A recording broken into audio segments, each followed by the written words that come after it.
एक त्रिभुज की भुजाएं 8 सेंटीमीटर, 15 सेंटीमीटर वो 17 सेंटीमीटर है। इसका क्षेत्रफल ज्ञात कीजिए। अब इस क्वेश्चन को हम दो तरीके से सॉल्व कर सकते हैं। पहला तरीका यह है कि जब त्रिभुज की तीनों भुजाएं अलग अलग दी गई हों तो ऐसे त्रिभुज को विषम बाहु त्रिभुज कहते हैं और इंग्लिश में इसको कहते हैं स्केलिन ट्रायंगल। तो इसका क्षेत्रफल निकालने के लिए पहले हमको इसका परिमाप पेरीमीटर निकालना पड़ेगा। पहला तरीका तो यह है। तो परिमाप हो जाएगा हमारा यहाँ से त्रिभुज का परिमाप एस से डिनोट करते हैं इसको। एस इक्वल टू हमारा होगा, तीनों भुजाएं अगर अलग अलग हैं इनको लिखते हैं ए प्लस बी प्लस सी अपॉन 2, यानी तीनों को जोड़ना है और 2 से डिवाइड करना है।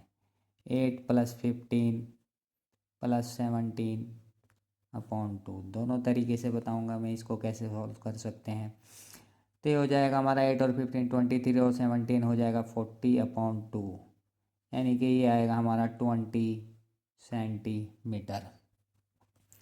अब त्रिभुज का क्षेत्रफल का फॉर्मूला हमारा होता है इस टाइप से। त्रिभुज का क्षेत्रफल जब तीनों भुजाएं अलग अलग दिए गए हों तो त्रिभुज का क्षेत्रफल का एरिया ऑफ ट्रायंगल होता है हमारा root S into S minus A into S minus B और इंटू एस माइनस सी। इस फॉर्मूला में हम इन वैल्यू को रखेंगे। ए बी सी का वैल्यू हमको त्रिभुज की भुजाएं साइड से दिए गए हैं। तो एस का वैल्यू है हमारा 20, तो 20 माइनस 8, 20 माइनस 15 और 20 माइनस 17 और इसके ऊपर रहेगा रूट।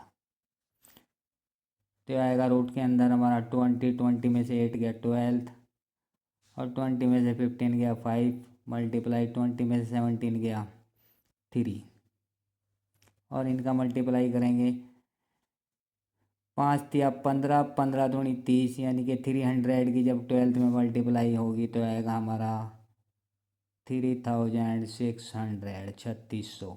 और इसको जब रूट से बाहर आएगा तो आएगा हमारा 60 और यहाँ पे लिखेंगे स्क्वायर सेंटीमीटर या वर्ग सेंटीमीटर। ये हो गया हमारा आंसर। लेकिन इसका दूसरा तरीका ये है, अगर आप इस सीक्वेंस को पहचान जाते हैं कि ये सीक्वेंस हमको दिया गया है, ये 3 4 5 वाला सीक्वेंस होता है हमारा। जैसे दो साइड्स का अगर हम स्क्वायर करके जोड़ते हैं तो हमारा तीसरा साइड्स निकलता है, यानी 8 का स्क्वायर और 15 का स्क्वायर जोड़ेंगे हम। 8 का स्क्वायर आएगा 64, 15 का स्क्वायर 225, 225, तो 64 प्लस 225 हमारा आएगा 17 का स्क्वायर जो होता है 289। तो यहाँ पे आपको पहले प्रूफ करके दिखाना पड़ेगा कि ये एक समकोण त्रिभुज है, ये एक राइट एंगल ट्रायंगल है। तो यहाँ पर दूसरा तरीका इसका ये है, तो यहाँ पर लिखेंगे चूँकि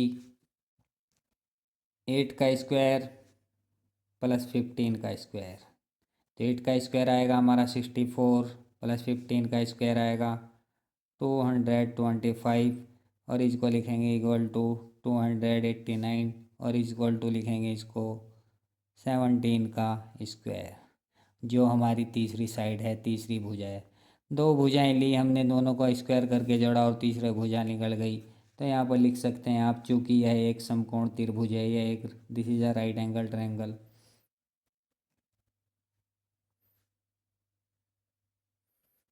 समकोण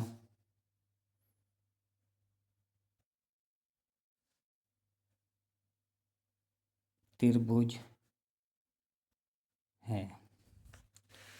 इसलिए क्या होगा यहाँ पर, इसलिए इसका आप डायरेक्ट फॉर्मूला लगा सकते हैं। त्रिभुज का क्षेत्रफल 1/2 इंटू बेस आधार गुणा ऊंचाई, बेस इंटू हाइट।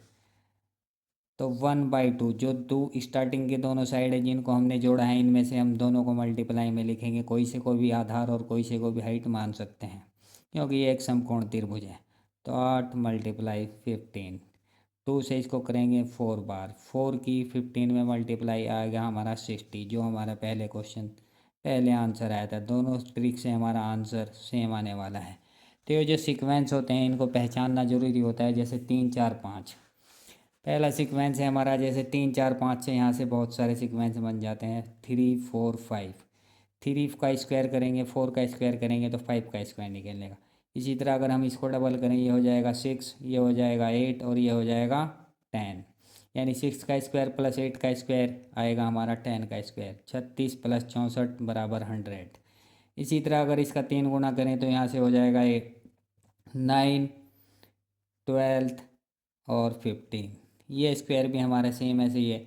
ये सीक्वेंस ऐसे ही बढ़ता चला जाता है। इनको तीन तीन तीन गुना करें, 4 गुना करें, 10 गुना तक कर सकते हैं, लेकिन इस सीक्वेंस को पहचानना जरूरी है। इसी तरह से 8, 15 और उसका होता है तो 9 का स्क्वायर 81 और 12 का स्क्वायर 144 और इन दोनों को जब ऐड करेंगे तो आएगा हमारा 15 का स्क्वायर 225। और इसी तरह से ये जो सीक्वेंस इस क्वेश्चन में दिया गया था 8, 15 एंड 17, तो इसमें भी ऐसे ही होता है। 8 का स्क्वायर जो हमने अभी करके दिखाया, इसका अगर हम डबल करें ये हो जाएगा 16 और 15 का डबल करें तो ये हो जाएगा 13, 17 का डबल करें तो ये होएगा 34। इसका डबल कर दिया। अब 16 का स्क्वायर निकालेंगे तो आएगा हमारा 256। 13 का स्क्वायर 900 और इक्वल टू होगा हमारा 34 का स्क्वायर। यानी इन दोनों को ऐड करेंगे तो आएगा हमारा 1156, जो हमारा 34 का स्क्वायर होता है। आप निकाल सकते हैं 34 चौका 168, 34 दूनी 68, 68 दूनी 136 का 6 हासिल को 13, 34 दिया 102 और 13 115। तो ये सीक्वेंस को भी याद रखने ज़रूरी होते हैं। इनसे आप क्वेश्चन बहुत ईजी तरीके से कर सकते हैं। शुक्रिया दोस्तों, मिलते हैं नेक्स्ट वीडियो में।